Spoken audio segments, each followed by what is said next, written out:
Hello, in this presentation we will discuss what will be included in the Enter Data for the second month of operations section of the Accounting and Excel course.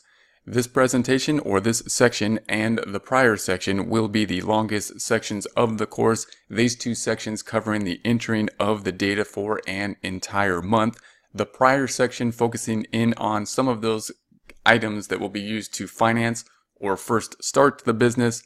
This section is going to focus a little bit more on some other type of transactions and accrual or non-cash type of transactions.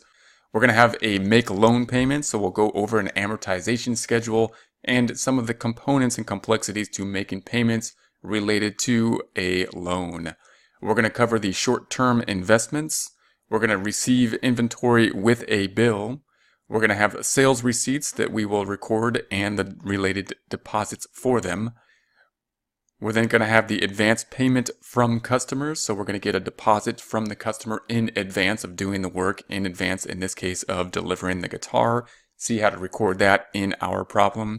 We're going to apply credit to an invoice. So we're going to have an invoice which already had an advance payment, and we're going to apply that payment to the invoice and record the related transaction for that type of transaction. We're going to record a sales receipt on account. We're going to have an advance customer payment.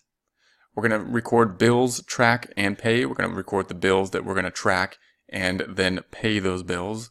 We have the customer payment on account, so we're going to record the customer payment that was received on account. Pay sales tax. We're going to look at that sales tax payment as we record these invoices.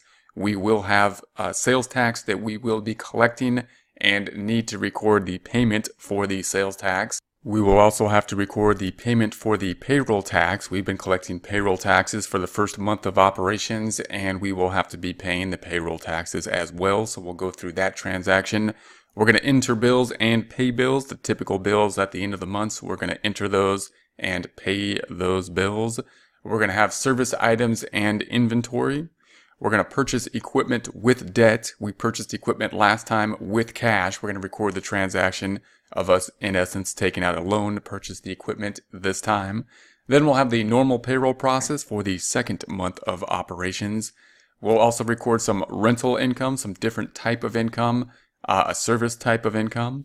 And then we'll generate those financial statements. Remember, we will be taking a look at the financial statements as we go through just about every transaction, but we will also take a formal look at the financial statements and how they are created at the end of the problem. We'll then do those